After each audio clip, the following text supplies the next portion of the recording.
Forces in every region of the world are preventing citizens from having a say in how they are governed. Many democracies are struggling to maintain democratic institutions and practices. Ethnic minorities, women, and youth in particular are increasingly marginalized from the political process. Since 1999, the World Movement for Democracy has helped civil society activists to push back against these undemocratic trends and stand up for human rights. We believe that by connecting individual democracy movements together and building solidarity across borders, all democracy advocates become stronger. We work to do that in a variety of ways. We gather pro-democracy activists, scholars, journalists, and political leaders together in global assemblies, as well as in smaller regional conferences. Through our Erfurt Youth Fellowship, we nurture the leadership of young advocates and elevate their voices on our platforms. Through our crossover initiative, we share resources that provide knowledge from activists who have successfully crossed over into new roles as public officials. Our Right to Receive Funding project provides additional hands-on tools to help civil society organizations protect their right to receive international funding. And our Set Them Free campaign marshals support for activists who are unjustly imprisoned. Through these projects and more, we strive to amplify the work and bravery of democracy activists in all parts of the world, so that we can help end injustice and build a freer world.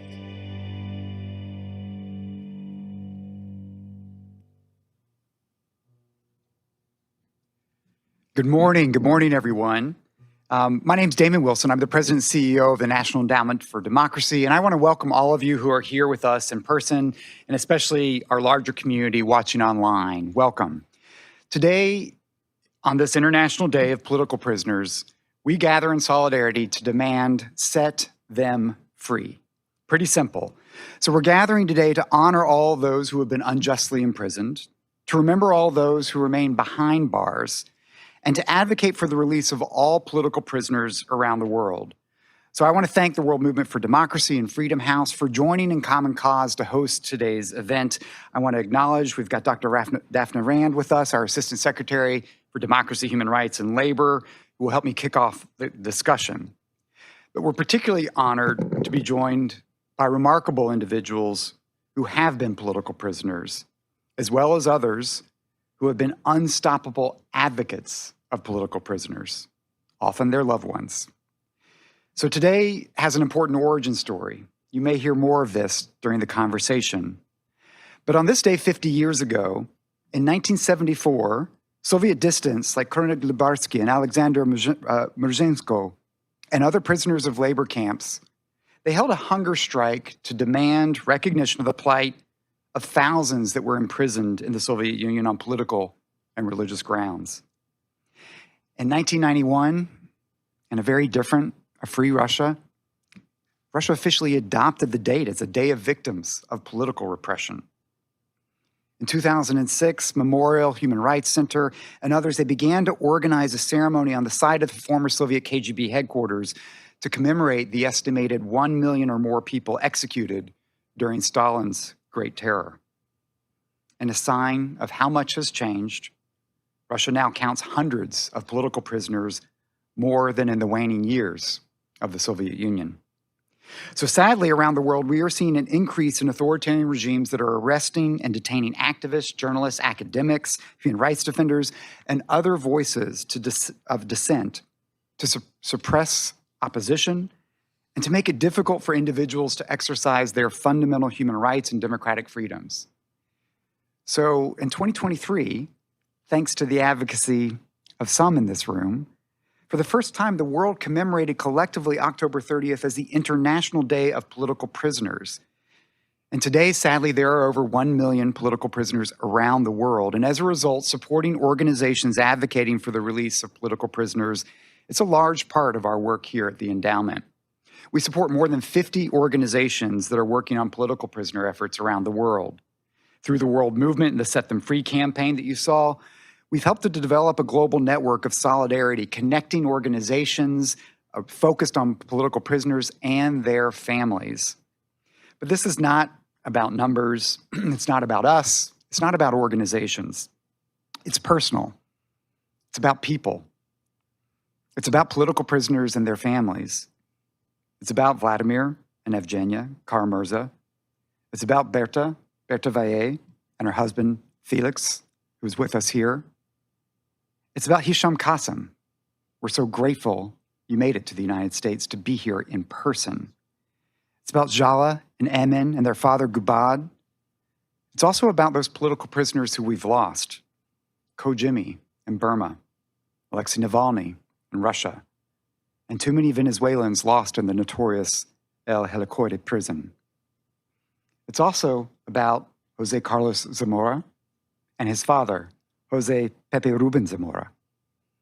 On October 8th, I had a chance to visit José's father in the Mariscal Zavala military prison in Guatemala.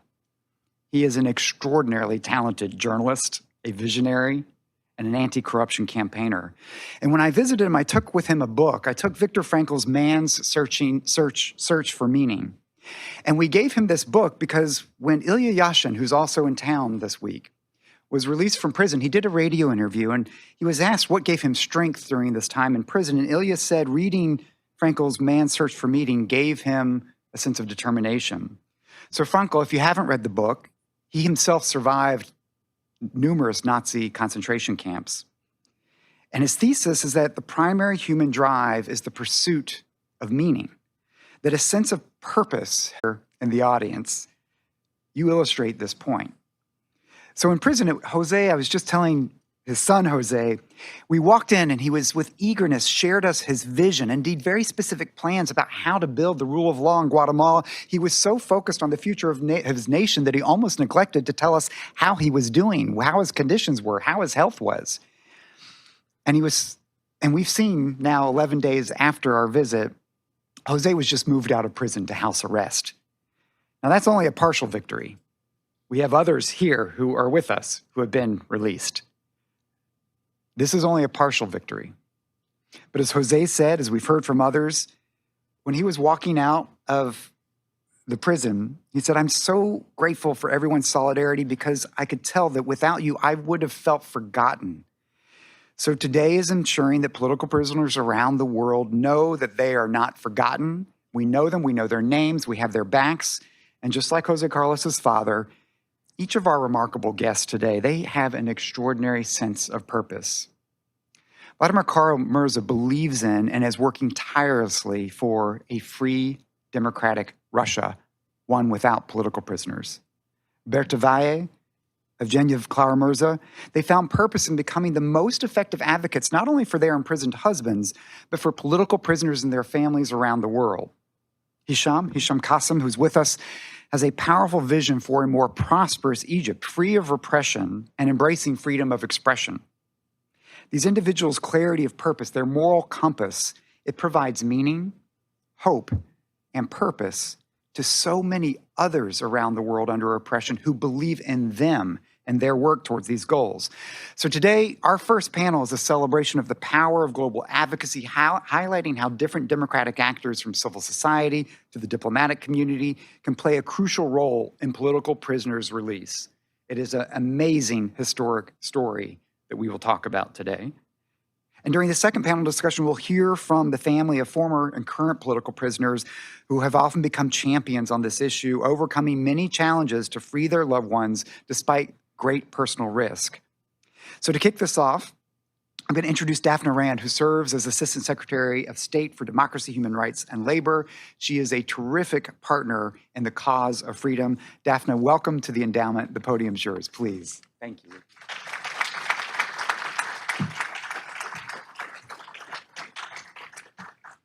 Thank you so much, Damon. Thank you so much to you, the World Movement for Democracy, to Freedom House for gathering us today to commemorate this October 30th day of political prisoners. I am so happy to see this room brimming with individuals whose releases we can celebrate. I want to thank you, those who've been released, but really I want to give a special round of applause to your families, to your friends, to your lawyers, to all of your advocates who stood by you during your darkest days.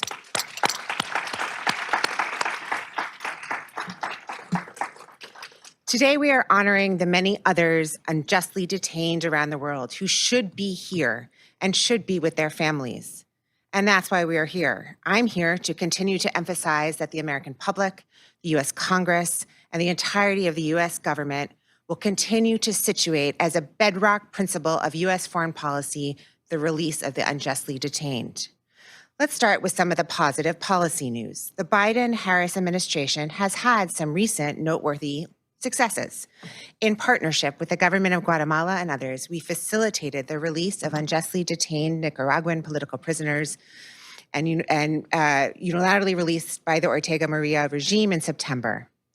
With the governments of Germany, Poland, Norway, Slovenia, and Turkey, we secured the releases of Vladimir and others from Russia. And we are heartened to hear about the releases of 2 Vietnamese political prisoners, Hoang Thi Minh Hom and the head of Vietnam Path, Tran Nguyen Di Thuc in Vietnam. I would also make very clear that in Vietnam, we are continuing to engage the government and seek the release of many more political prisoners. Second, in January 2023, our department launched a Without Just Cause initiative, very similar to your initiative here. The idea that we would advance our policy on political prisoners by further raising international awareness of their plight and by connecting into this network globally. This initiative has highlighted a number of cases of individuals currently detained, and they are illustrative of so many others. They are not forgotten by the US government, they're not forgotten by the world, and our campaign is one way to keep them in our minds and hearts. All around the US Department of State, we are using private diplomacy, public diplomacy, prison visits, multilateral efforts to raise awareness of all our political prisoners, including our Without Just Cause cases. Since the start of this particular campaign, we have seen some releases, including Bishop Rolando Alvarez and former presidential candidate Juan Sebastian Chamorro of Nicaragua. Their releases demonstrate the power of very public US government efforts. Nevertheless, too many others are like them are remaining unjustly behind bars. And third, our administration is identifying some of the particulars, the modalities of this rising trend of political imprisonment. Across countries and regions, from Burma to the PRC to Russia and beyond, the authorities are using technology to intimidate, to censor, and to surveil. Governments are deploying artificial intelligence to spread disinformation, and they're even tracking people based on their DNA. They're cutting off and throttling internet access, as Iran did to suppress the protests sparked by the death of Mahsa Amini. The Assad regime and others are abusing commercial spyware to target journalists and activists. The United States government is working to ensure that emerging technologies are used correctly to bolster human rights, not to undermine them, to make sure that technology is used to advance equal opportunity and not to discriminate among people. Just to cite one example of our recent policy efforts, we are very proud that the Biden-Harris White House has led us in our effort to mobilize a coalition of over 20 other governments to counter the proliferation and misuse of commercial spyware. As part of this multilateral effort, the United States has imposed visa restrictions, sanctions, and export controls to ensure that commercial spyware enabling human rights abuses do not end up in the hands of those who seek to intimidate, arrest, and imprison. But there is so much more work to be done, and the trends are unfortunately not uplifting. We are once again seeing human rights and the rule of law under stress in more ways and in more places around the globe. Governments continue to lock up citizens and those who challenge those in power and call for a better future, from Belarus to Venezuela. And many of these are very young people. For example, of the roughly 1,000 political prisoners now in Cuba, the average age is only 32. So I want to call out today some specific cases. For example, the Iranian lawyer Narges Mohammadi, whom the Iranian regime attempted to retry on additional charges after she was awarded the Nobel Peace Prize. Dr. Gulshan Abbas, a retired physician and ethnic Uyghur, sentenced to 20 years in prison by the PRC authorities for unfounded charges despite pre-existing medical conditions. And Tajik human rights lawyer Bezirgmeg Yurov, known for representing individuals prosecuted on political grounds. He was convicted for unsubstantiated fraud and charged in July that added 10 years to his previous sentence. These individuals and so many others like them represent bright lights of hope for their countries that autocratic leaders seek to extinguish. No one should ever suffer unjust detentions for exercising their human rights, for peacefully defending the rights of others, for their work as human rights defenders, civic leaders, or independent journalists. Nor should authorities unjustly detain anyone because of who they are, because of their race, ethnicity, religion, sexual orientation, or gender identity. So here at the Department of State, or in my office in the Department of State, including my very special team in the Bureau of Democracy, Human Rights, and Labor, we are continuing to work on these issues.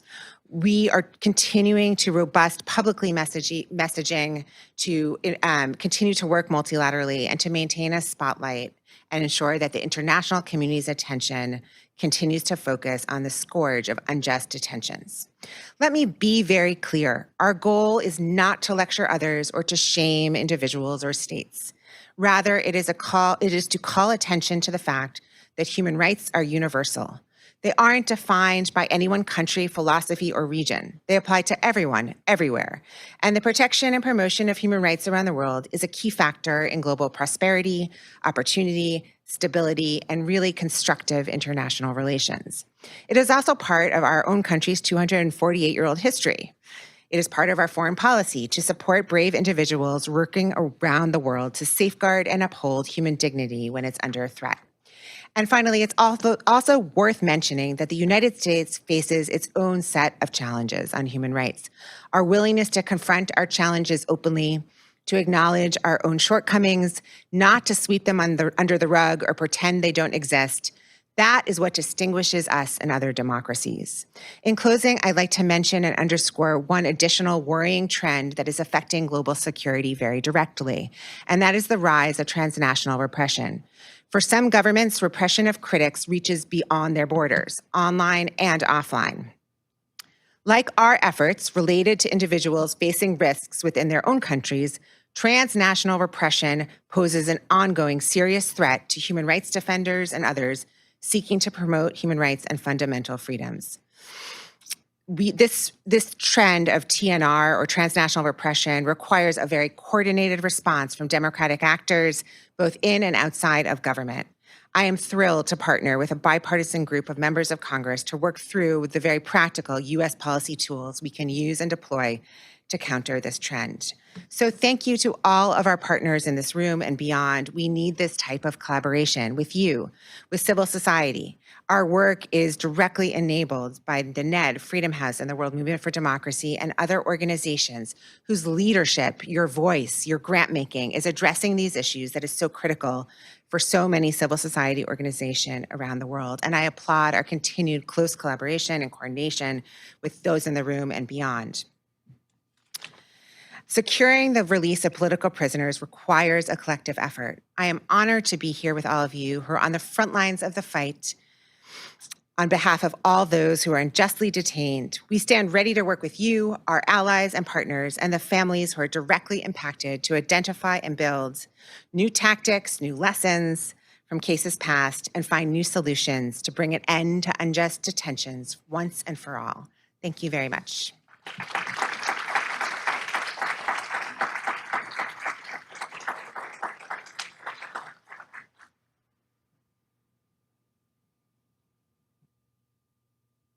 Good morning. Thank you. It's an honor to be here with everyone, especially these two men whose stories are inspiring. And it's a way of showing us that we can see freedom. And I want to recall a moment that I had with Evgenia 1 year ago. Actually, we were sitting here in this same podium, and we were discussing about the liberation of political prisoner. And I remember telling her this, that she will see freedom, as I saw freedom when my husband was released. So Evgenia, I'm so happy for you. And I'm so happy because, you know, a family is reunited, but also this gives us hope to think that the impossible is possible. And this is something that I want to I want everyone here to take away with them and to think, how can we make impossible things happen? And through collaboration, just as we heard, this can become true. So thank you for being here today. It's a celebration day. We know there's a lot of work to do, but we want to celebrate the fact that we are here reunited, willing to fight for the freedom of others. So I want to introduce you formally to Vladimir Kara-Murza. Vladimir is a Russian politician, author, historian, and former political prisoner. He has served as deputy leader of the People Freedom Party and was a candidate for the Russian parliament. Currently, he serves as vice president of the Free Russia Foundation. In April 2022, for his political denunciation of the invasion of Ukraine, he was sentenced to 25 years in prison for high treason, being released in August 2024 as part of the largest prisoner exchange since the Cold War. Also, I want to introduce you to Hisham Kassem. Hisham is a prominent Egyptian publisher. He was sentenced in September 2023 to 6 months in prison over an online spat with the former Minister of Manpower. He currently serves as the chairman of the Board of Trustees for the Free Movement in Egypt. Previously, Mr. Kassem served as a publisher of Al-Masiri Haljang, which is Egyptian Today. Hisham is a former steering committee member of the World Movement for Democracy. So thank you very much for being here. We're so glad to have you. And to start the conversation, this is a question that I want to know, but I know it's a question that has been asked to us. And it's about what is the first thing you did when you were released? And how do you feel? Share with us that moment, which is something that we want other political prisoners to feel too. Doctor, I don't know. Well, okay, but the release process for me was something that could take anything between 3 days to a few hours. And the authorities refused in any way to disclose how that process would go. Mainly, they did not want a reception for me outside. And I was told to, be ready by 7:30. And at 6:15, they opened the cell door, said, right, it's time to go. And the whole thing took about a couple of hours. And like I said, it could have been 3 days. And I found myself given my ID back and a free man. And they offered me a cab to take me home. And I said, no, thank you, I'd like to walk. And they said, in the prison uniform? I said, sure, I'm proud of it. And so I walked home and, took some shortcuts. I know the neighborhood well, and went up and knocked the door on my wife, who was trying to find out where I would be released, Cairo, another province. And I just knocked the door and said, here I am, back home.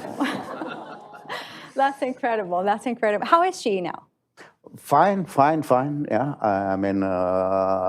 I'm grateful for the support I got from her, from my sister, from the rest of the family and friends, some in the States, some back home. It was a gratifying feeling. Wow, that's amazing. And Vladimir, tell us about your story.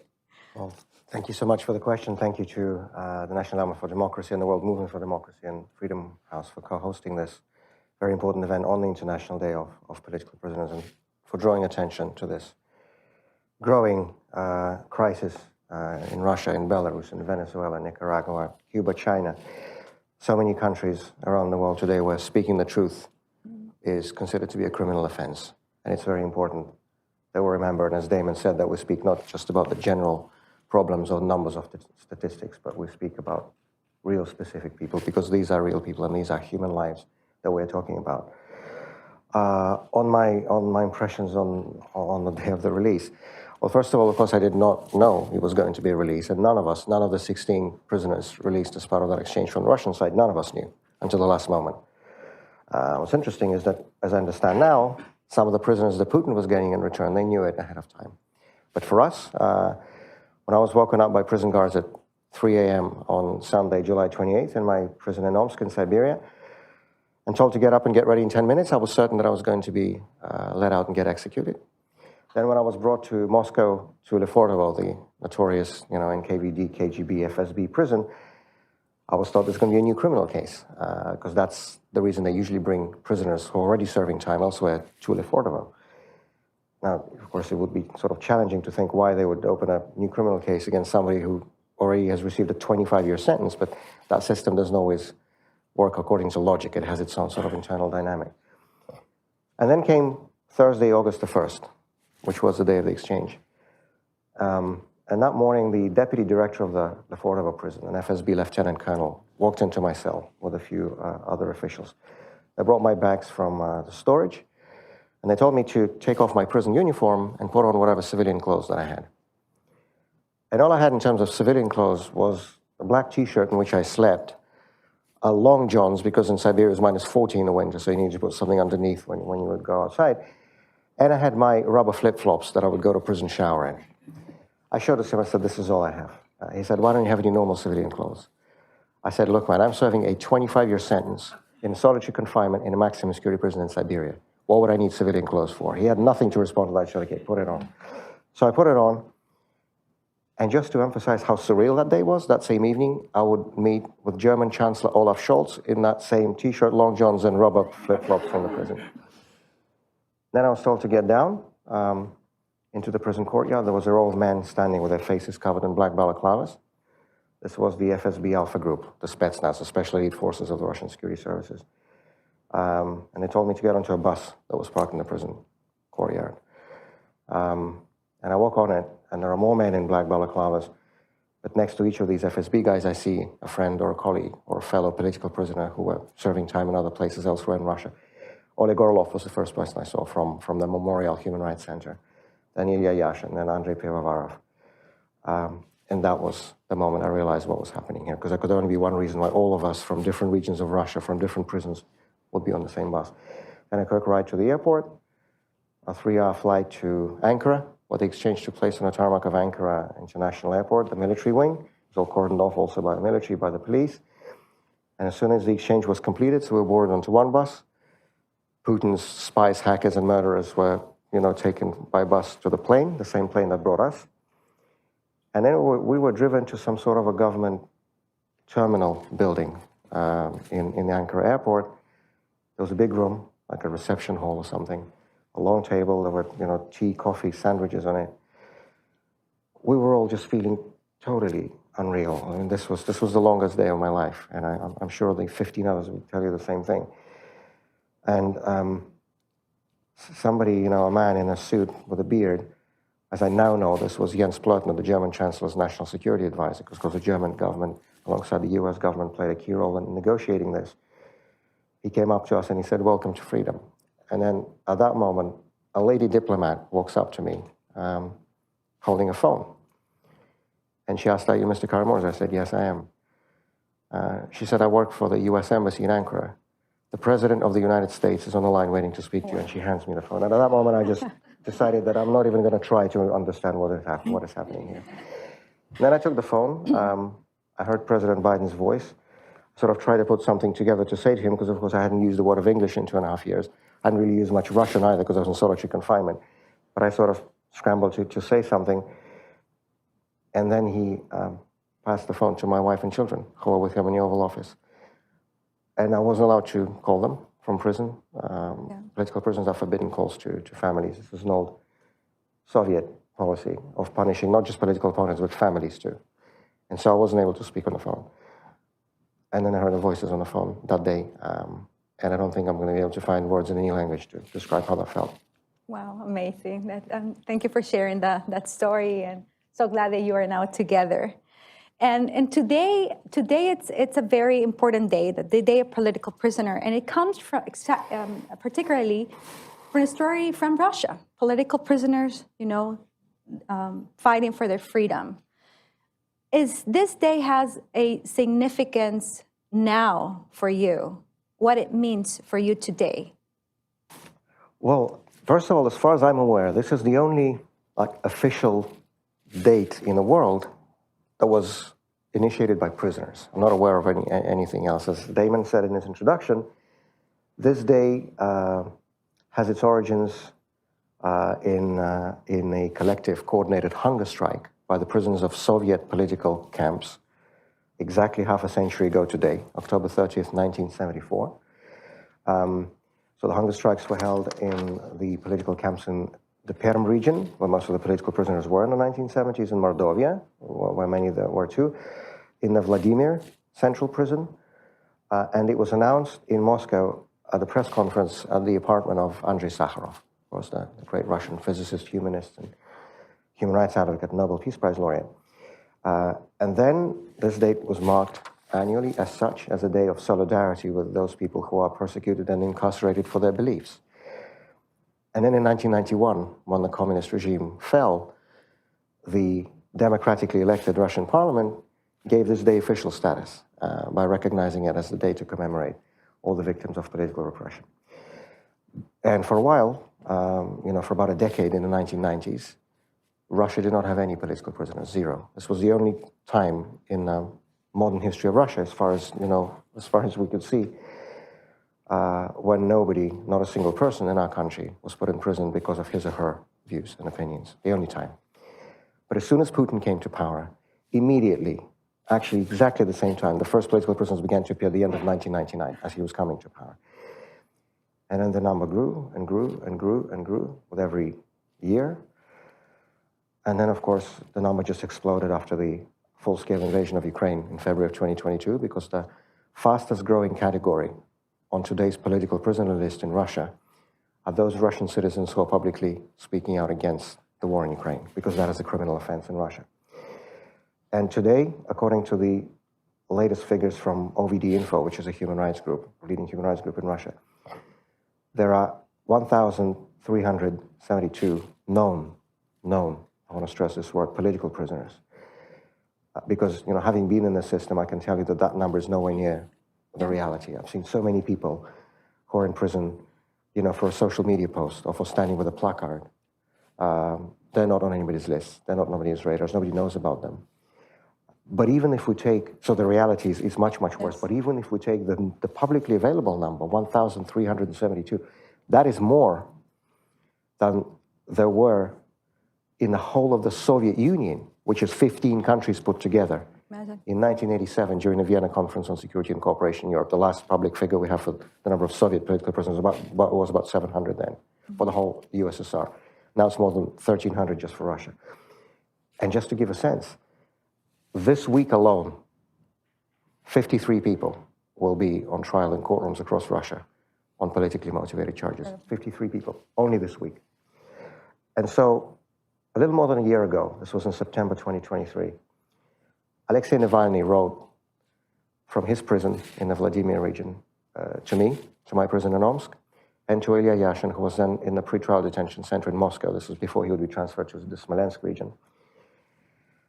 And he suggested that we revive the tradition, because this is no longer just a day to commemorate the victims of past repressions, because we have so many political prisoners today. And so Alexei proposed that we return this day its original meaning. And by doing what Soviet political prisoners did back in 1974, which is to hold a coordinated hunger strike, which we did exactly a year ago today. Last October 30th, it was Alexei, it was Ilya, it was myself, it was Ksenia Fadeyeva, Lilia Chanisheva, Vadim Astanin, who were also all on the exchange with us, but so many, many others who are still left behind, joined as well. And then I said that this is the only official date, as far as I know, that was initiated by prisoners. Well, now this date is international too, yes. Because in accordance with Resolution 2446, overwhelmingly adopted by the Parliamentary Assembly of the Council of Europe, October 30th has been declared as the International Day of Political Prisoners to remember and to stand in solidarity with all those people around the world, wherever they may be, who are in prison for the sole reason that they have an opinion that happens to differ from the opinion of the government. And so this is very important to stop and to pause on this day and to remember all of those people who are deprived of their freedom because they were prepared to stand up to defend someone else's. Thank you, Vladimir. And Mr. Kassem, Egypt is one of the countries that has the most political prisoners in the world. Yeah. It's around 50,000, I believe. How much? 50.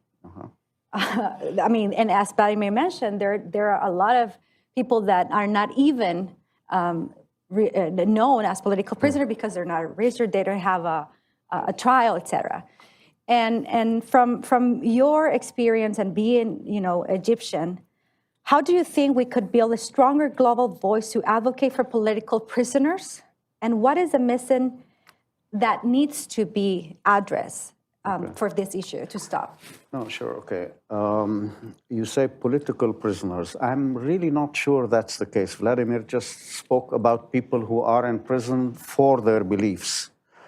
But we've gone beyond that. There are people in prison because the security services feel that they cannot be held accountable. And so the amount of people inside, I asked you, I wanted to verify the figure, and the figure is slightly more than 50,000. The estimates are between 60 to 100,000, okay? Wow. The bulk of those people are there simply because the security services feel unaccountable, not because they were expressing opinion, or in some cases, somebody put a post on Facebook, something really simple, and an officer who wants to show how active he is does that. And I wanted to check the figure on the political prisoners in Russia, and Vladimir has now given us the figures because I wasn't sure, 400, 5,000. And when you look at the figure in Egypt, it's security incompetence. Okay? No, I'm not here for them. I'm there for people who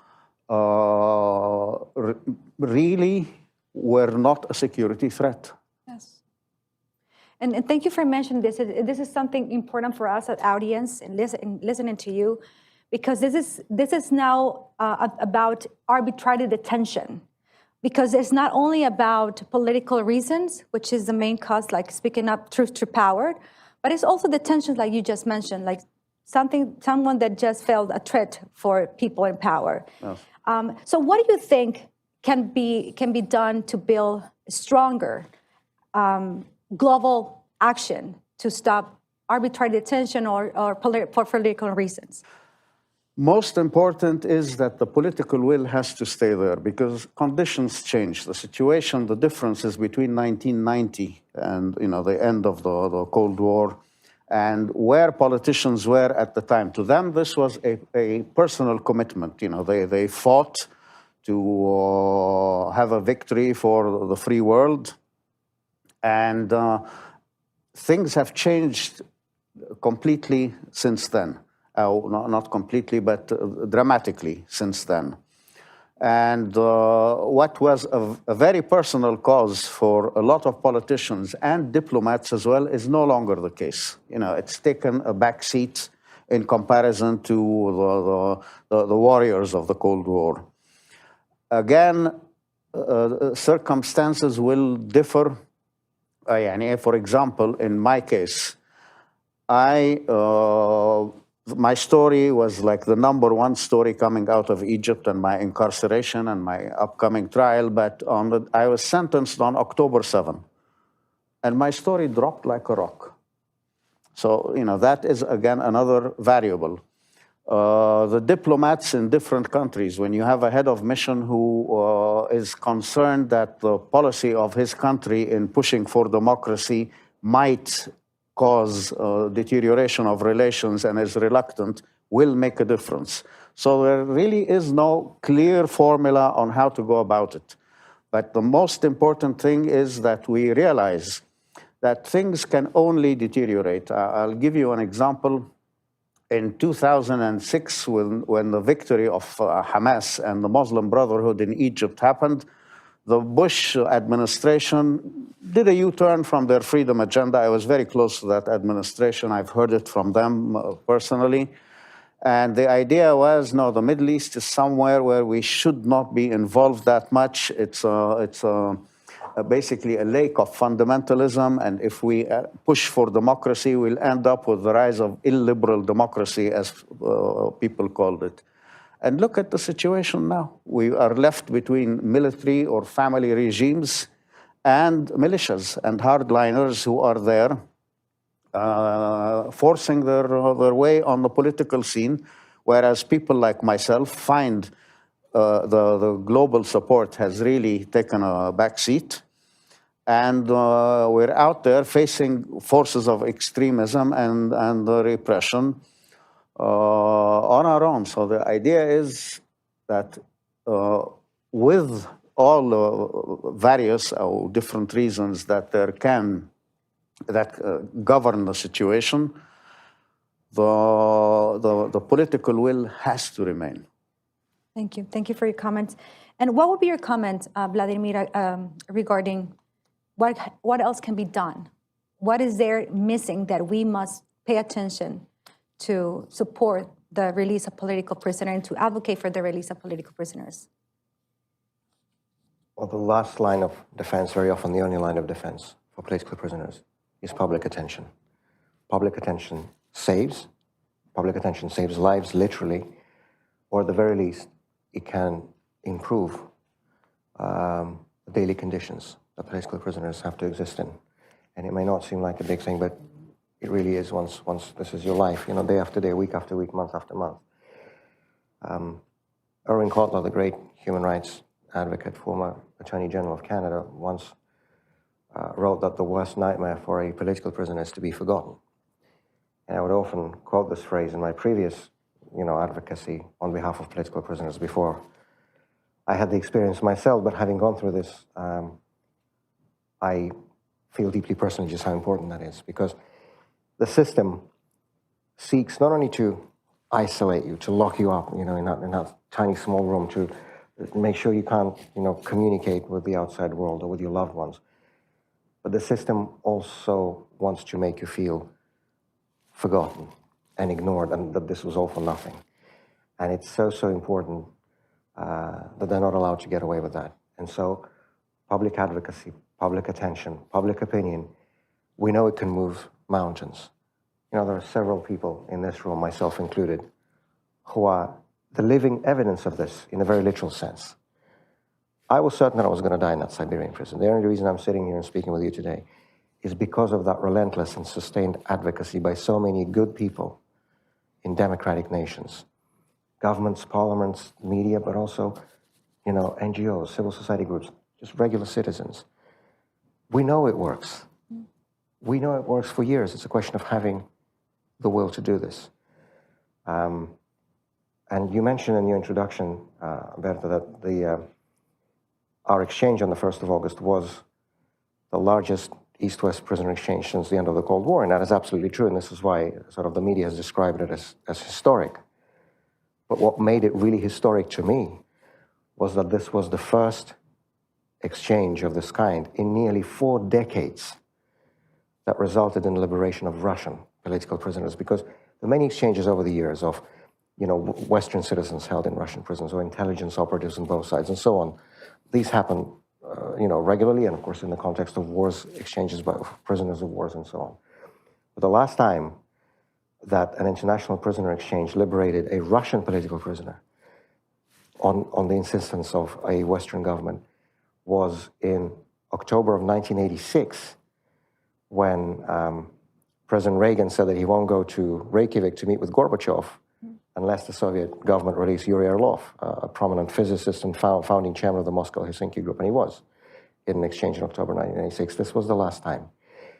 And so to me, the most powerful message sent by Western governments, primarily the governments of the United States of America and of Germany, in this exchange was to insist, that was the condition, that this exchange included not only Western citizens who were held hostage by the Putin regime in Russian prisons, but also Russian political prisoners. 8 of us out of the 16 who were released from the Russian side were Russian citizens and Russian political prisoners, and this is really important. And this would not have happened without the public pressure, without the public advocacy, without the public attention. And we have to continue doing this. We have to continue doing this every single day, not just on this day, the day of political prisoners. We have to continue doing this every single day. In the practical sense, I would say 2 things. Many political prisoners have families. As I mentioned, certainly in Russia, and I'm sure in other countries too, the regimes seek to punish not just their political opponents themselves, but their families too. And, you know, one of the thoughts that I would wake up every day with in that prison cell was, how is my family going to survive? Now, I'm fortunate to have this woman in my life who took everything up on her shoulders, and the family, the home, the kids, the work, the mission, everything. But, you know, not everybody is in a situation like this. And so when Evgenia and I started getting some of these international prizes and awards while I was in prison, we decided that we're going to set up a foundation. It's called the 30th of October Foundation, because of this day, whose only mission is to provide direct financial help to the families of Russian political prisoners. So we can at least take that one small piece of hell out of the mind of the prisoner, that, you know, he or she doesn't have to think how the kids are going to have food on the table that evening, you know. And so that's a very practical way people can help. Organizations such as ours, the 30th of October Foundation, and I'm sure there are other similar groups that help families of political prisoners around the world. And finally, it may seem like a small thing, but trust me, it matters the world. Please write to political prisoners. It only takes a few minutes out of a busy day, but it is so, so important. When I was sitting in that solitary confinement in a 2-by-3 meter cell, you know, in Siberia, not able to speak to anyone, not able to go anywhere, not able to do anything, I cannot tell you how important it was to get that stack of letters at 4 p.m. every day when the prison guard opens the feeding slot in your cell door and hands you those pieces of paper. I think only somebody who's been in this situation can appreciate how much hope and how much warmth and how much light there is, you know, in that sheet of paper that you get handed over. It can make a difference between surviving or not, between keeping your sanity or not. And I was getting letters from people I never knew personally, just people who took time and who cared to write that letter and to send it. There are human rights organizations like Memorial, like OVD Info that I mentioned, that have the lists and the addresses of political prisoners. Also, in the case of OVD Info, electronic forms that people can use, because all these letters have to be in Russian. That's the only way they can pass through the prison censorship. But OVD Info has this form when you can write a letter in English, and their volunteers will translate it, and they will send it to a particular political prisoner of your choosing. Please write to political prisoners. I cannot overstate the importance of this. This means the world of a difference for people. Thank you for mentioning this. And this is precisely what we are trying to do in World Movement for Democracy with our campaign, Set Them Free. It's about this insistent, right? Like remembering that there are people arbitrarily detained just because they're speaking truth to power, just because they want a better country for them and for their families. So I think this is a simple action that each one of us can do. Solidarity. And solidarity can be manifested as a tweet, remembering someone, talking to some political person, to a person that can make decisions, right? So this is the power that we have as a community and as people showing solidarity. And what you mentioned about the families, that is so true. Because I just want to share something briefly. In the case of in Nicaragua, for example, where usually in our culture, the man is the provider, right? When the man is not there because he's in prison, then the kids are very vulnerable because there's no one to take care of them in our culture financially. Too. It's exactly the same. So supporting political prisoner families is so important. And we believe that the family have to be empowered to do this advocacy, to participate together with governments, with organizations, and build this team to support the release of political prisoners. And before going to question and answers, Mr. Kassem, I would like to ask you, what would be your message for those who are fighting for political prisoner release? People that sometimes think that it's a waste of time, or there's nothing to do, or they just lose hope. What will you tell them? I tell them they're on the right side of history. They must never forget that, and never to be discouraged. I am 64. I put a lifetime of trying to promote free press. I chaired the rights organization for 10 years that played the major role in human rights in Egypt. I was vice president of a political party that challenged a sitting military president, the former one, Mubarak. And as we got closer, and democracy and good governance was in sight, And then we had this populist rebellion, which ousted the military dictator from power. Things deteriorated, and before we knew it, there was somebody in power who was far worse, and the situation got far worse, and I saw a lifetime of work trampled by the military boots. And you know, a lot of people, Damon and I were talking about a third friend of ours who, you know, was saying, oh, the Middle East is not very encouraging. Things continue to deteriorate. Things don't look as, you know, there's any promise for a better future. And I say, what other options are there? Do we just like drop our hands and give up and call it a day? Never. You know, keep going. It will happen. There are different reasons, as I said earlier, that can be setbacks for democratic development. But it's the only option. In lots of cases, this is not a question of liberty, fraternity. It's a question of malnutrition for people. When I see the situation in Egypt, where there is a poverty belt of 10 million people in Cairo, which is a 20 million, or just over maybe 22 million, we need to think of those people. It's more than even political prisoners or people who are suffering because of their positions in one way or the other. So yes, you know, I remember once I was I received actually the NED Award in 2007, and a friend of mine and a mentor called me up and said, never stop the work you're doing. There are people thousands of miles away who you will never meet, whose lives are going to be better because of your work. And a few years later, my mother passed away, and it was a very difficult time for me. And somebody called me and said, hello, I'm so-and-so. And I said, yes, how are you? And he said, no, you don't know me. And I thought, oh, joker, you know, that's the last thing I need now. And then he said no, and gave me a date and said, my wife came to you because I was incarcerated and I had a problem, and you helped her and you did this. And it was something I couldn't remember any details of, but it was like I thought of her in that moment where, yes, you know, there are people who are out there who, because of this work and because of this struggle, their lives are better or will be better at some point. Definitely. Well, thank you. And now, questions? We have the microphone over there.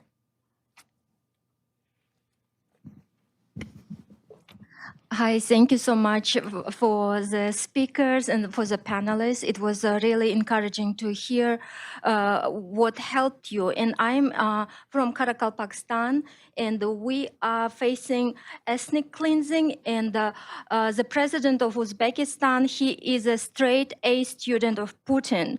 And for some reason, he is treated completely differently from Putin.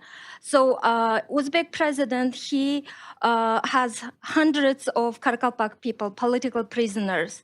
They're being tortured. And I want to speak especially about Davletmurat Tajimuratov. He has been imprisoned for 16 years. And he testified brutal torture, that law enforcement officers were jumping on his head. They were twisting the metal between his fingers. And right now he is exposed to heavy chemical toxins. So we are concerned that he might die anytime, because Uzbek law enforcement officers already murdered another political activist, Polat Shamshedov son. And so we really need desperate help from these people who are passionate. You know, who, like Vladimir said, we can bring attention to this injustice. We can write letters, support the family. I encourage you, I urge you to do this, because the situation is really severe in Karakal, Pakistan. They, just for clicking like on YouTube video, you get beaten, you get imprisoned. And Uzbekistan is getting away because the Western countries are focusing only on Russia and Ukraine. And I wonder, is it racism because we are brown and people don't care about us, or why? And especially this administration who talks a lot about diversity, equity, inclusion. Could you please help this minority, marginalized people's group who could be disappeared from this earth? So please, I encourage you to help. Thank you. Thank you. Thank you very much for your comment. We have any other question? Yes. Hi there. I'm Anastasia Clafting, former Penn Campbell Fellow. And my question is for you, Mr. Kara-Murza. We are very aware of the plight of Russian liberals here in the West, but how do we reach people within Russia with YouTube slowing down, with various other avenues being closed? What would you say to Americans who want to encourage Russians to think about the future of a bilateral relationship with us, of being in democratic harmony post-Putin? What would be your recommended medium for getting to them? Thank you. Thank you so much for the question. And first I want to thank the lady from Uzbekistan from the comment for raising attention to this issue. Human rights are universal. Human rights violations are unacceptable everywhere. And there should be no room for double standards in international policy. Economic reasons or otherwise should be irrelevant in this. Any political prisoner in any country around the world is one too many. And thank you for bringing attention to this issue.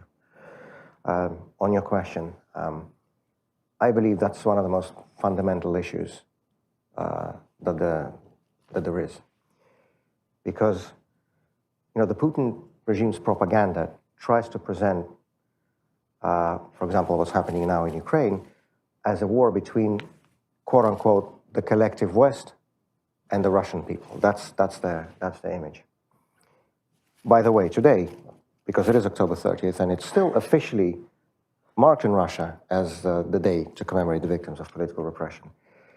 And so today, Valery Faddeev, the chairman of the so-called Human Rights Council at the Kremlin, an official structure in Putin's administration, said that we have no political repression in Russia today. And when he was asked, well, what about all these political prisoners? He said, and I quote, "These are not repressions. These are minimal sanitary measures." I want to repeat this, minimal sanitary measures. Right? So he called all the people who are in prison for their beliefs garbage, because that's how I understand the word sanitary. And he continued by saying that these people who are in prison, they are basically abetting the enemy because Russia is at war with the West, and all these people who are in prison as political prisoners, they're on the West side against Russia. That's the Kremlin narrative. But this narrative, as I don't need to tell anybody in this room, is totally false. It's not a war between Russia and the West. It's a war between civilization and barbarism, right? It's a war between democracy and tyranny. And millions of Russians are allies of the free world in this. But there's not enough understanding of this. And so I thank you very much for asking this question, because there needs to be this communication. Too often, I've been, in 2 days, it's 3 months from our release. And over these 3 months, I've been catching up on sort of, 2.5 years of information vacuum in prison. And one of the narratives that I was most shocked by in some Western countries, it's not predominant, but it's there, is that, all these Russians, they're all war criminals. Let's forget about them all 140 million of them. Let's just fence them off. We'll close them with a moat with crocodiles or something. Nothing could be, well, first of all, more insulting, but also more short-sighted, damaging, and counterproductive. Because there's never going to be any solution to this without a Russian component. There's never going to be long-term peace, stability, and security in Europe without a democratic Russia. Europe is never going to be whole, free, and at peace without a peaceful, free, and democratic Russia. And it's so important that people in the free world talk about this and act on this. And so I think your question goes right to this point. There should be more communication. And to me, it's not a question of technology or means. It's a question of political will, or the absence of it. One of my counts of indictment, one of my quote-unquote criminal episodes for my high treason sentencing, was a testimony I gave to the US Helsinki Commission, just here a few blocks down. I guess it was, like a couple of weeks before my arrest, I think at the end of March 2022. The war was already going on, the full-scale war. And the hearing of the Helsinki Commission was precisely on this subject. How should the West communicate with the people of Russia to open their eyes to the reality of what's happening? And also, as you said, exactly rightly, to send the message that it's not a war between the West and Russia, that the free world doesn't see all Russians as enemies, criminals, and you know, murderers or rapists or whatever other horrendous things have been said. The message should be the exact opposite, that there will be a place for a different, for a peaceful, for a democratic Russia in the international community. And that life for Russian citizens will be better without Putin than it is today. That should be the message. And there are ways to get it done. If this was possible to do with the technologies of the 1970s, with the radio broadcast, that in my view, I'm a historian by education, one of my main areas of study has been the Soviet dissident movement. There were surveys at the time and sort of estimates that have been since declassified from that Soviet academic institutes, that up to 15% of the adult population of the Soviet Union listened to these foreign radio broadcasts, from Voice of America, from Radio Liberty, from Deutsche Welle, the BBC, and so on. 15% of the adult population. That was with those technologies, where you had to, like, you know, have these radio transistors that were not available in the Soviet Union. The radio signals were jammed, and it was obviously very rudimentary, you know, half a century ago. That reached tens of millions of people. There should be no problem doing this today. But very often we see the opposite behavior from Western companies. Just 4 weeks ago, Apple removed 98 different VPN services from its app store in Russia at the request of the Russian government. What is this? I mean, they want to help Putin's propaganda because that's exactly what they're doing. Last week, Apple removed the apps of Radio Free Europe, Radio Liberty, RFARL, and all their sort of sister publications like Siberian News and so on at the request of the Russian government. They just removed it all. Apple did, not the Russian government, Apple did, headquartered in California. Why are they doing this? So, you know, so a lot of people are asking questions how the West can help. Well, it would be a good start not to harm, first of all, because very often that is what's happening. And there is absolutely no problem doing this technologically. There are VPNs. The Telegram works. Yes, YouTube is sort of has better and worse days, but it generally still works. And generally millions of people in Russia are still able to see it. But there should be more of that messaging. And it should be in the Russian language, and it should be getting the truth to the Russian people. Because as astonishingly as this may sound to citizens of free countries in the 21st century, a very large part of the Russian population is not aware of the horrors that are happening in Ukraine, because that's not the image they get on Putin's propaganda television screens every evening. There should be more of an effort to do this, because to my mind, one of the most important factors in bringing about the collapse of the communist regime in 1991 was the fact that this regime was delegitimized in the eyes of its own people with this truthful information. This is what we need again today. This is the surest way to get to the end of the Putin dictatorship and to that democratic Russia that we all want to see. Thank you. Thank you very much. And thank you so much for being with us today. I'm so glad that you're released, that you are now together with your families, and that you're fighting back and fighting for others, really. So thank you very much. And for all of us, remember that the power of global advocacy, it's real. We can make it happen. We can set them free. And I want you to take away this hashtag, as our campaign says, set them free, and think about what we can do as individuals with our organizations and with our governments. So thank you very much. Thank you. Thank you very much. Thank you, Victor. Thank you so much. Thank you so much. Vladimir. Thank you. It was wonderful to meet you. Thank you.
me okay? My mic on?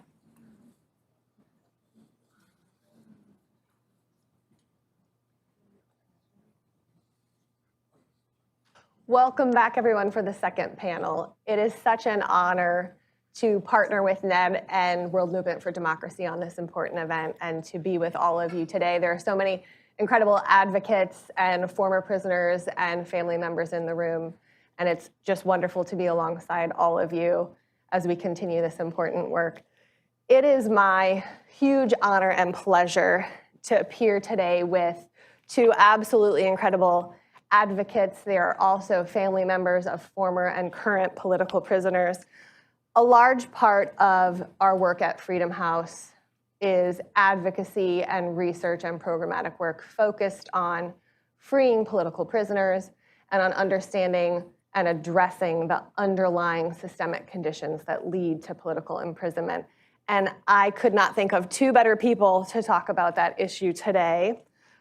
Evgenia Kara-Murza, you all heard she is Director of International Advocacy at the Free Russia Foundation, where she advocates for Russian civil society and the hundreds of individuals in prison in Russia, some of whom are in prison simply for existing in Russia. She is an absolute force of nature in the best of ways, and she led the international advocacy effort to secure the release of her husband, Vladimir Kara-Murza. And we are thrilled that, of course, the happy day arrived in August when they were reunited. I teared up on the first panel. I'm going to try not to tear up now. But Evgenia's work continues. She is a fierce advocate, as you will hear her talk about today. José Carlos Zamora is also a force of nature and comes from a family that is a force. He is a respected journalist and prominent media executive in the US, and he has added full-time advocacy to his many other duties, tirelessly advocating for the release of his father, investigative journalist José Ruben Zamora, whom many of you know. We are thrilled that Mr. Zamora was finally released a couple of weeks ago, but he is serving 2 years of house arrest. And so José Carlos's work is not done, as you will hear about. Thank you both so much for being here. So on the first panel, you heard how absolutely important it is to secure the release of political prisoners. You saw that it was possible, and you heard about the urgency to continue this work.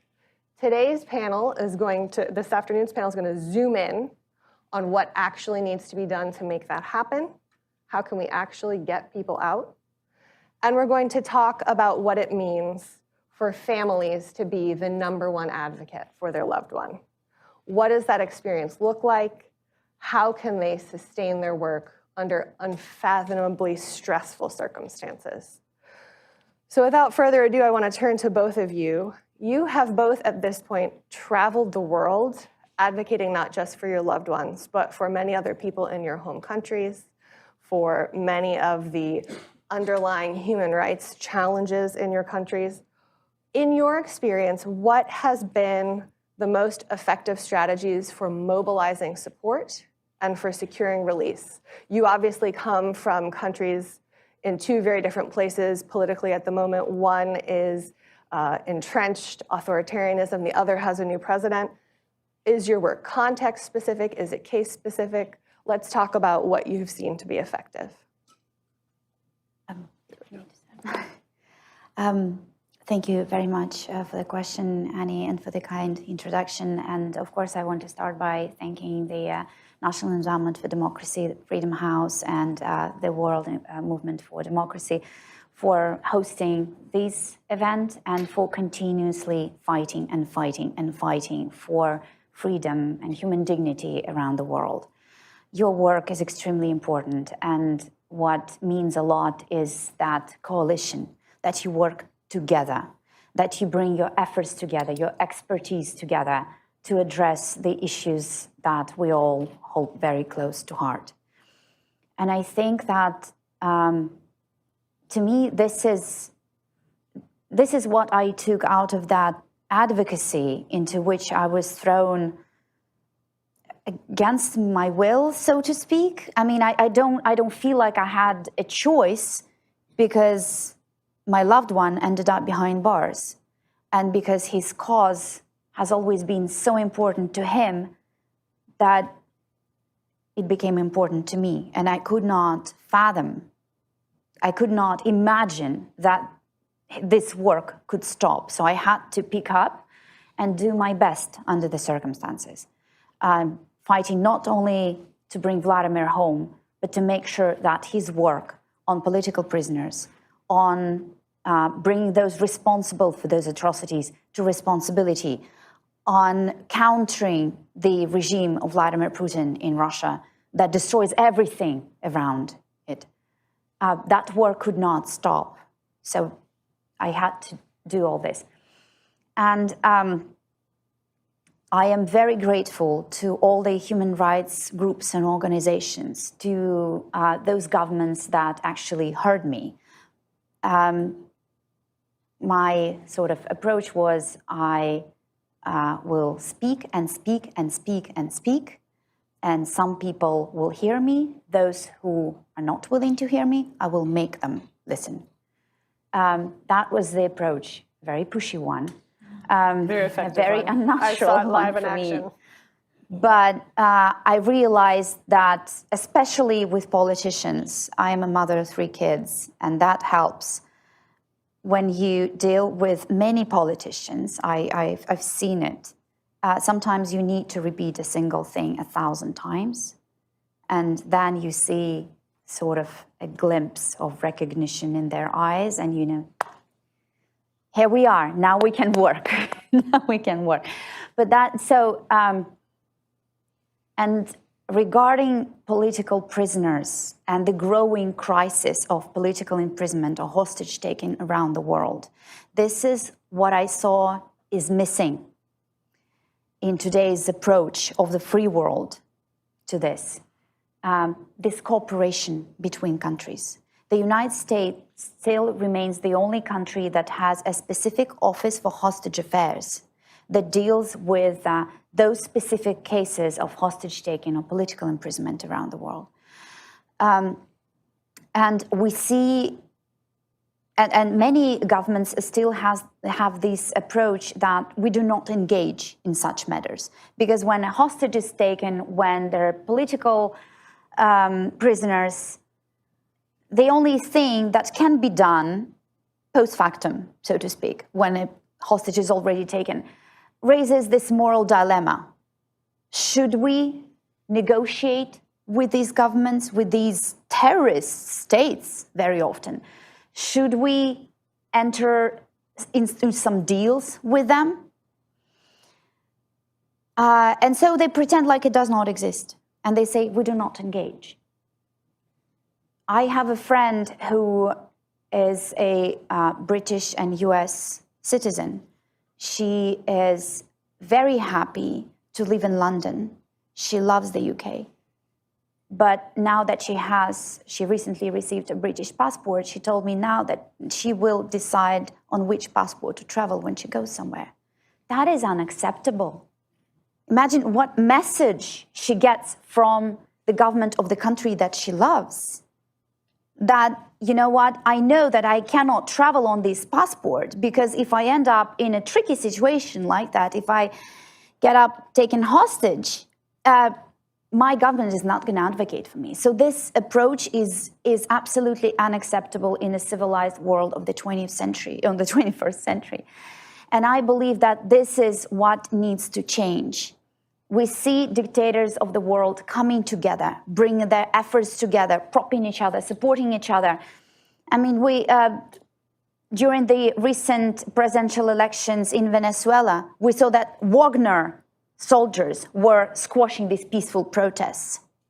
So we know that the Putin regime was there to support Maduro in Venezuela because they know that they depend on each other and their survival depends on them coming together.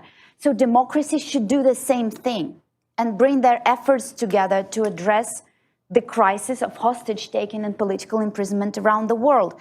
They should come together by creating those hostage affairs offices or representations for hostage affairs and political imprisonment to join their efforts to counter this crisis and to come up with some mechanisms, some instruments that could be used preventively to send messages to those dictators that if you choose to engage in such practices, this is what's going to happen to you.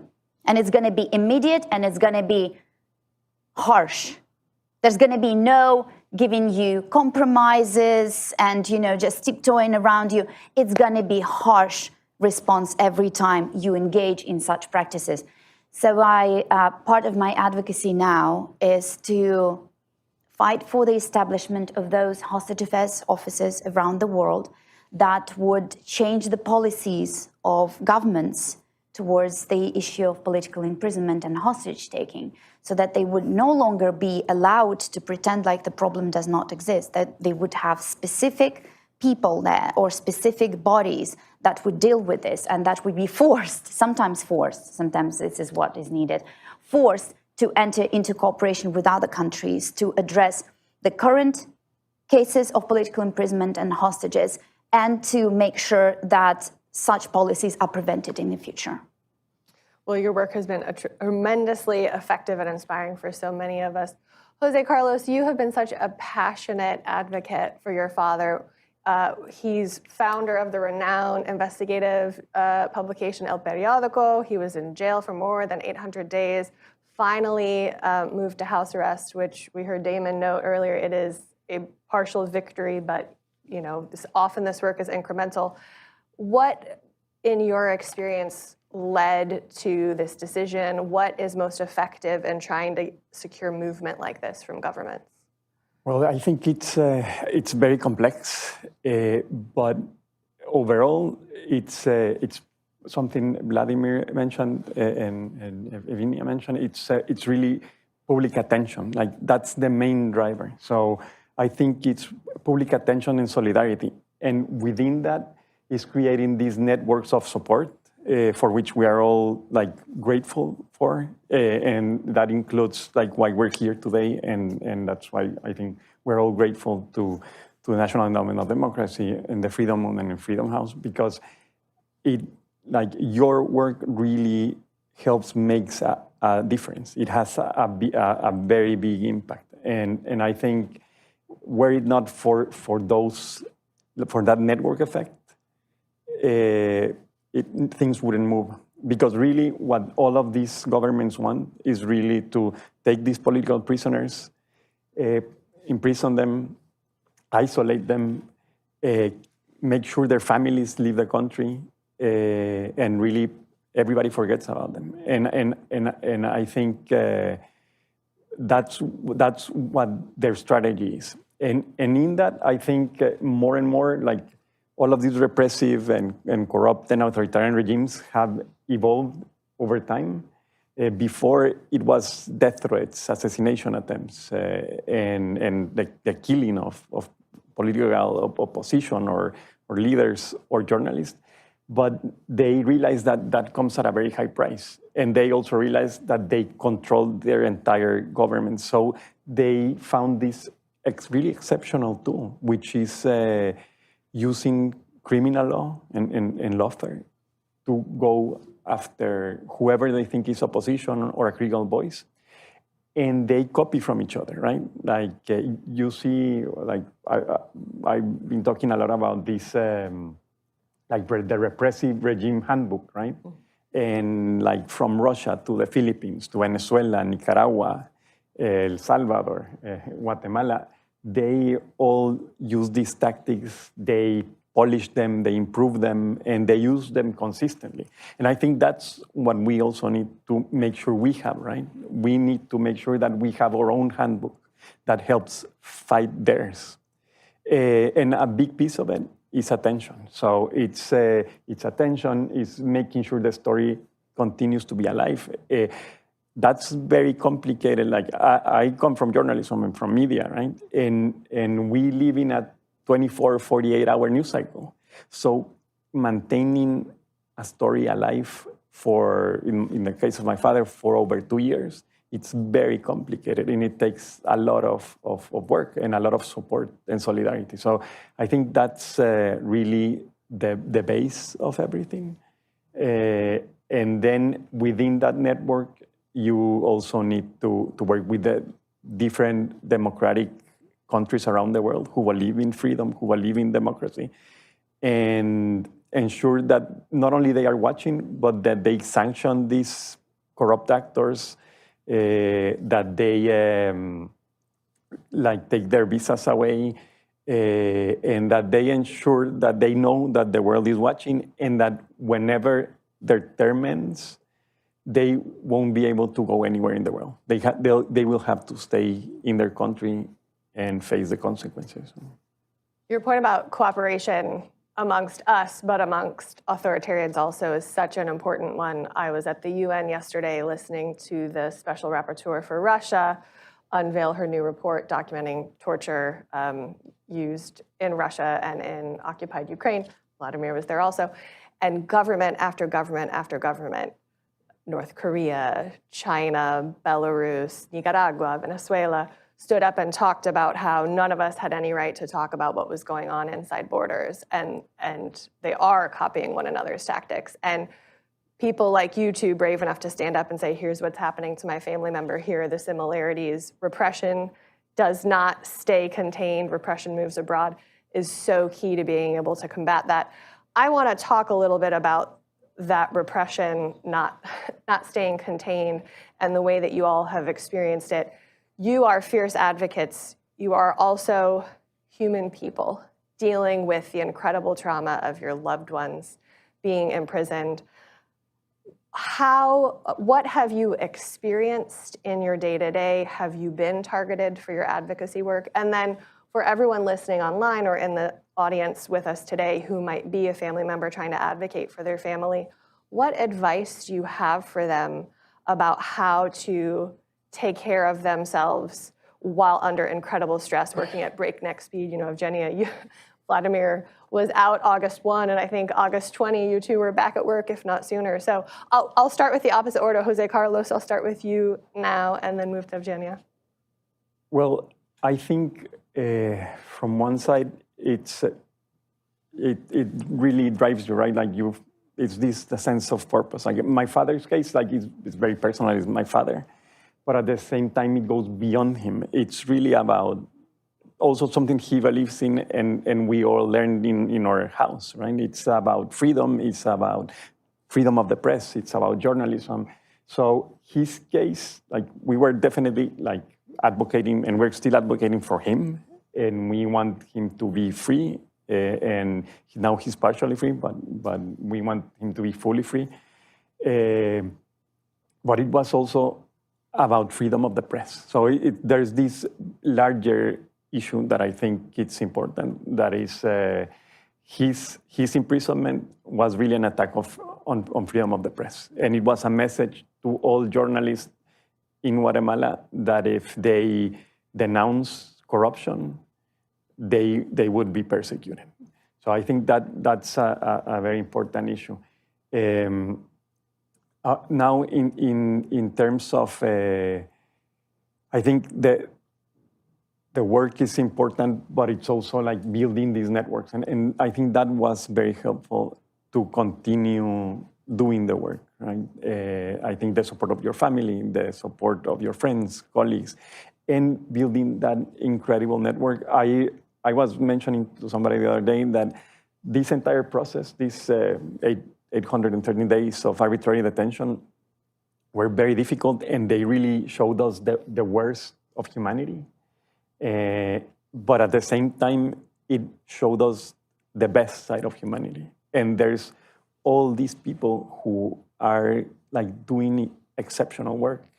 They're like angels. And there's all these organizations, like all of your organizations, the committee in the field of journalism, like the Committee to Protect Journalists, the Reporters Without Borders, the Evans Center. Because that's the other thing that was interesting. Now, before, we would be able to support each other through really fighting for freedom of the press, but now you have law coming into it and criminal law. So now you also need lawyers, right? In journalism, we were prepared, and in the newsroom, we had protocols to be ready for physical attacks, but not for criminal charges.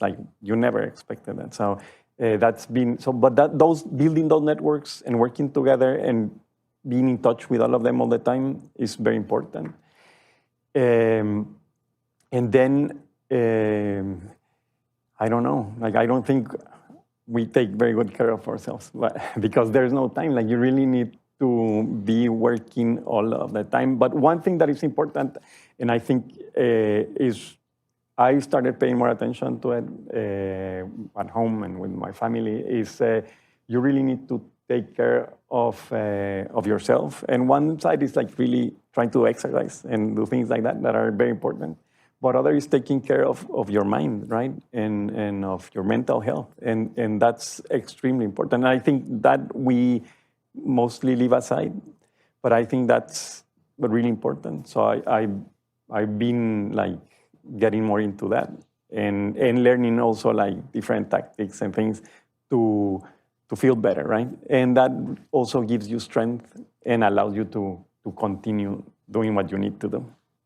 And thank you for sharing that, because I feel like that is something that is not emphasized enough. And I have had the great honor of accompanying a lot of former political prisoners and family members to meetings over the years. And there have been so many times when we've had to pull aside in a hallway or take a moment, or even folks who do advocacy on these issues year after year. It is absolutely critical to take care of all of that to continue this important work. So, Evgenia, how about you?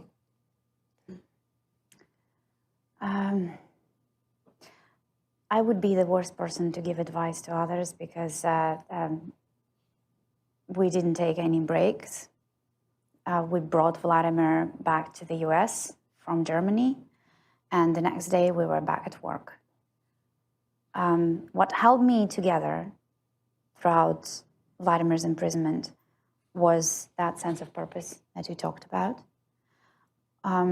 was the understanding that this work has to continue, that it is also my responsibility, not just more responsibility, but it's what you do for love. It's not responsibility, it's just what you do for love. But it was also my responsibility as a Russian citizen, because I'm devastated by what the Russian state is doing to Ukraine and to Russia, destroying both countries' futures. And I thought that I needed to take a stand as well, the way I can do it. This was how I thought I could be useful, by working with a civil society organization, the Free Russia Foundation, to support, encourage very diverse pro-democracy and anti-war initiatives, both inside Russia, on the ground, and outside of Russia. I thought this was what I could do, how I could contribute to that fight, while at the same time raising the issue of political imprisonment in Russia and fighting for the lives of those prisoners behind bars. And publicity, yes, is truly crucial here, truly crucial, because it is much harder to kill someone when the whole world is watching. When it happens behind closed doors, in the dark, that's when the worst things happen. When you open those doors and when you make the whole world see, watch, then it becomes harder for dictators to do their dirty deeds. This is why every time there's a political prisoner who disappears in the Russian penitentiary system, we raise awareness about that. We start crying out, shouting about this. This is why every time someone is denied medical care, we need to raise awareness, and we need to demand and demand and demand that medical care is provided. It goes for, of course, for Ukrainian civilian hostages and war prisoners, because they're mostly kept incommunicado, in absolutely atrocious conditions. The moment these people are found within the Russian penitentiary system, the moment they're provided with legal representation, it becomes harder for the authorities to torture, it becomes harder for the authorities to make them disappear. So that work kept me on, I love this quote from Winston Churchill: if you're going through hell, keep going. There's no point in stopping in the middle of that road and starting to process. You don't process when you're in that moment. But the work is not done yet. The war still goes on. Almost 3 years after the full-scale invasion broke out, it's still going on, and people are dying and dying and dying. And that, one specific story will haunt me forever. It is the story of the Bazilchuk family in Lviv. Father, mother, and 3 beautiful daughters. She was my namesake. Her name was also Evgenia. And amazingly, she was also 43 years old, like I am now. The only difference between our families was that we have 2 daughters and a son. They had 3 beautiful daughters. And that those pictures of the father, the only survivor, standing over the coffins of his beautiful wife, Evgenia, aged 43, and their 3 beautiful daughters that will forever haunt me. This could be my family, easily. This will forever haunt me. So as a Russian citizen, I understand that it is my responsibility to do whatever I can, to contribute however I can, to make this stop and to make those responsible accountable for their actions. So I will have to go on, and I have this incredible partner in my husband, my best friend, and fighting together will be easier. And I have the amazing colleagues and friends from the Free Russia Foundation, the Over the Info, Memorial, Feminist Anti-War Resistance, the Go By the Forest Project, so many Russian human rights organizations that work together towards the same goal. But if we talk about daily life of a family of political prisoner, that is always hell. That is always just endless hell. You have to get yourself out of bed every day, and you have to do those pep talks with yourself, saying, you're going to do this. Today, we're going to make a difference. Yesterday, we didn't do this, but today it's going to happen. And every day you go to bed and you say to yourself, yes, well, nothing major happened, but at least I did this, those small steps, those smallest changes. But you sort of, you have this mental bucket and you put those small changes in, waiting for the time when this bucket will be full. And mental health is truly sort of pushed aside and forgotten about. These families need psychological support. They need to know that the world is there to think about them. And, Vladimir told about the 30th of October Foundation that we established to provide direct financial support to families of political prisoners. And that money, those are not big sums, but that money helps these people put food on their tables, and that is extremely important because, as Vladimir rightly said, that sort of removes one worry, a big worry when you have kids to feed, a big worry, but that sort of helps remove that one worry off their plates. But what I heard from people who help us getting that money to specific families in Russia, I heard that these families say that we're very grateful for the money. We're very grateful that you're doing this for us. But the most important thing for us is that solidarity that you're showing through these actions, that you are telling us that we're not forgotten. You know about us. You recognize our struggle. You understand how difficult it is. And it is this that we cherish the most. So any kind of daily support that the world can provide to families of political prisoners and to political prisoners themselves is extremely valuable, be it providing financial support to get legal representation, to put food on the table, be it writing letters or sending messages of solidarity through political actions like this exchange, in which governments, Western governments, did not have to advocate for Russian political prisoners. Their responsibility was first and foremost to their own citizens who were hostages in Putin's Russia. But they did advocate for those Russian political prisoners, thus sending a message that we recognize your struggle and we're standing with you. We know who the real criminals are, and we're going to be fighting for the lives of those who oppose these criminals. So any kind of messages of solidarity or direct practical help helps here. Helps. But it is crucial for these people to know that they're not alone, one-on-one with these repressive state machines, that they're seen, they're recognized, and we stand with them. Thank you for sharing that. I know it's very personal to talk about, and these things are so often in tension of the need to care for yourself and the fact that the work is relentless and you can't take a breath. And for so many of us, it can feel so hard, and the big challenge can feel so difficult to tackle. But Dr. Martin Luther King, the arc of the moral universe is long and bends towards justice. It does.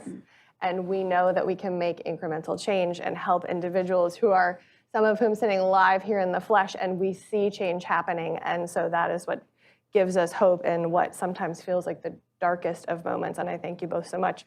We are going to turn now to a couple of audience questions, and then I'm going to reserve time at the end to wrap up some of these excellent recommendations that we heard. But if you have a question, please, and please do make it a question if you can, raise your hand and the microphone will come to you.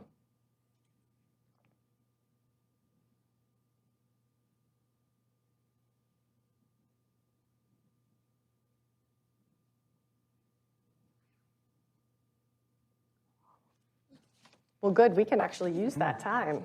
Oh, I see one. Yes, please. I can talk all day, so you got to stop me.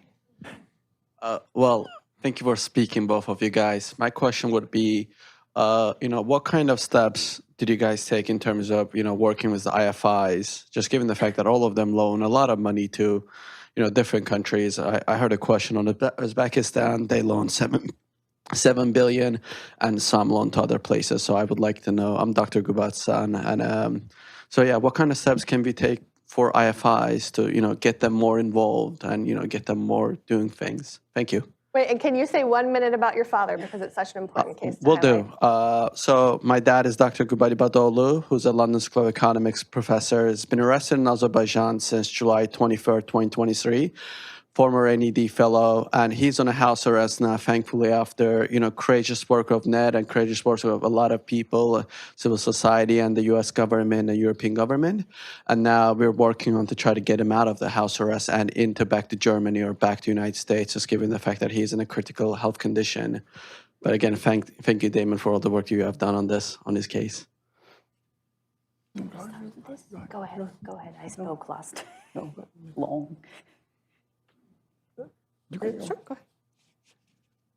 Well, I think it's really important to really work together and find those are like also pressure points, right? And these entities have the ability to pressure these different regimes. So I think that's where those conversations need to be, to ensure that if they are working with these governments, that they ensure that they put an end to these practices. But it's also, in so many of these countries, it's also so difficult, right? Because everything is really complex. And for example, in the case of Guatemala right now, the government changed. The new executive is, I believe, is genuinely decent and wants to do the right things. But there's this really complex issue where there isn't really, it's a democratic facade. I believe the executive is good, but the the judiciary and the General Attorney's Office, which they use to persecute opposition leaders and critical voices, became basically a criminal cell. So the government is trying to do what it can do. It's trying also to be very respectful of the division of powers, and the executive can't really interfere in the judiciary.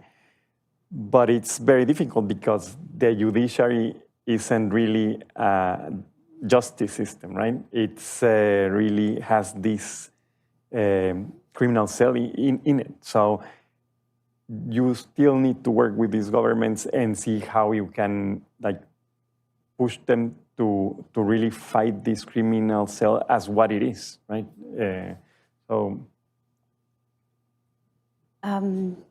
Well, Annie, at the beginning, you said that you were at the UN and you watched all these governments stand up and say that no one should interfere in their internal affairs.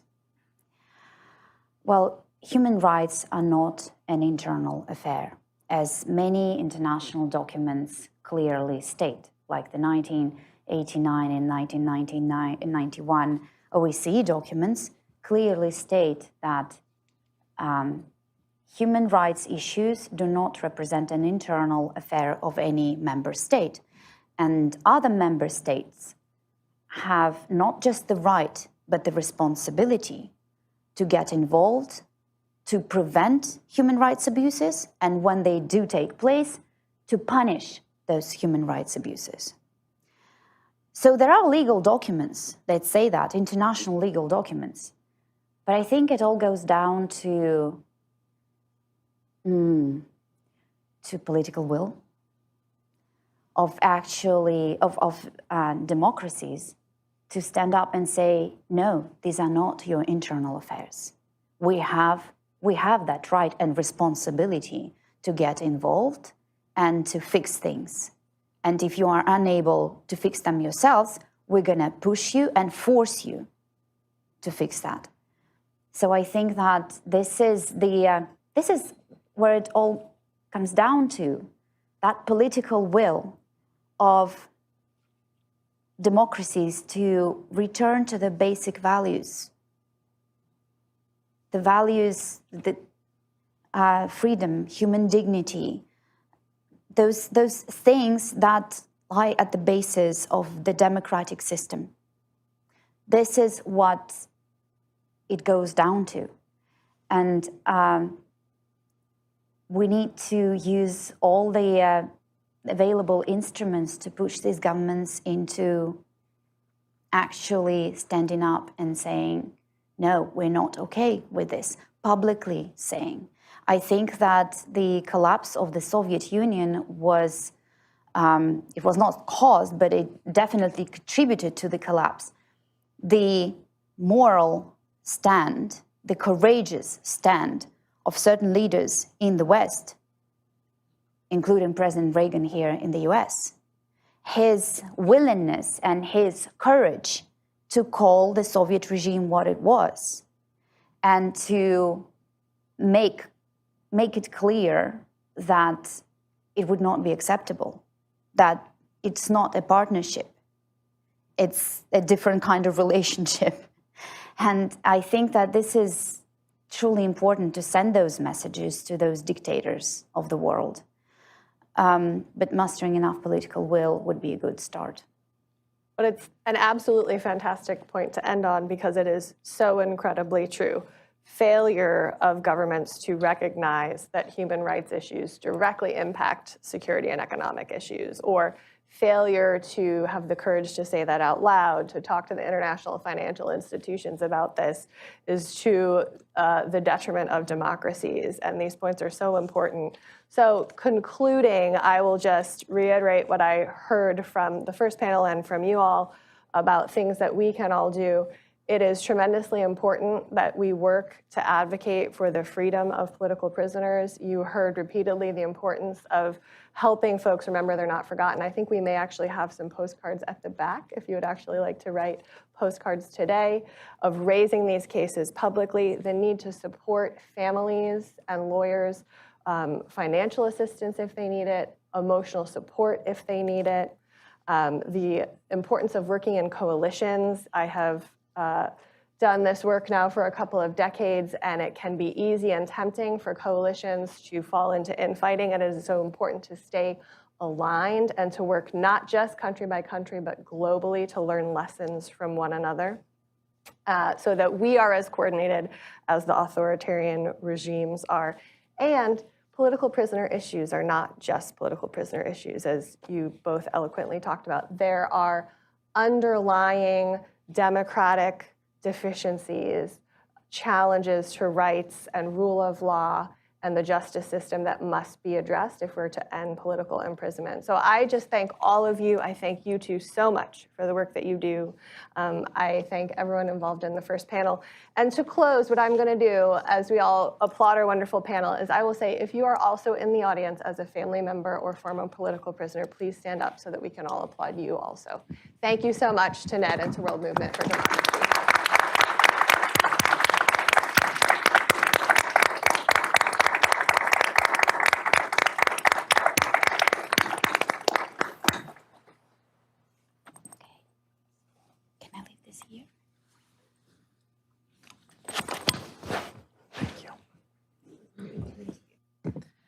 Thank you all, everyone. Good morning. My name is David Angelis, and I'm the Senior Program Manager for Southeast Asia here at the NED. I currently serve as the Programs Department Liaison for the World Movement Set Them Free campaign. And on behalf of my program colleagues, I'd like to thank our distinguished guests, our fantastic moderators from Freedom House and Ms. Bertakaye. And I'd like to thank particularly for sharing your compelling stories and perspectives. It's the personal piece that really makes this work real and that really creates the long-term commitment. As the speakers before me mentioned, there are numerous former political prisoners and family members and international allies attending here today. So as the Set Them Free campaign grows, I want to underscore that we're committed to continue supporting political prisoner initiatives, not only with grant support, but also through increased learning, collaboration, and solidarity. This is a critical and growing challenge around the world, and we're going to be there for you, including through events like today and future events. So please stay tuned, and please do take the time to meet and introduce yourself to some of the really incredibly inspiring people in the room today. One quick announcement before I hand it over to Diego to close us out. For those of you who've been invited to the 1 p.m. closed door session, please find a World Movement staff member and it will direct you to the appropriate room about 5 minutes before 1 o'clock. Thank you. Thank you, David. And thank you everyone for joining us today. Again, my name is Diego Jones, Project Officer with the World Movement for Democracy. It has been an honor to spend this morning with you and really learn from Vladimir, Evgenia, Berta, Hisham, José Carlos, also noting Emming in the audience, and also many of you who work on this issue on everyday basis. For us at the World Movement, we continue to find and to identify new ways to support those who are at the front lines of this issue, trying to bring you together so we can think collectively how to strengthen the global voice of solidarity. For everyone who's joining us online and for everyone who's here with us in the room, I highly encourage you to share a message of solidarity with those who are unjustly imprisoned today. We have many resources in the back. We have many resources on our website. Please visit movedemocracy.org and also use the hashtag SetThemFree. Thank you for joining us today.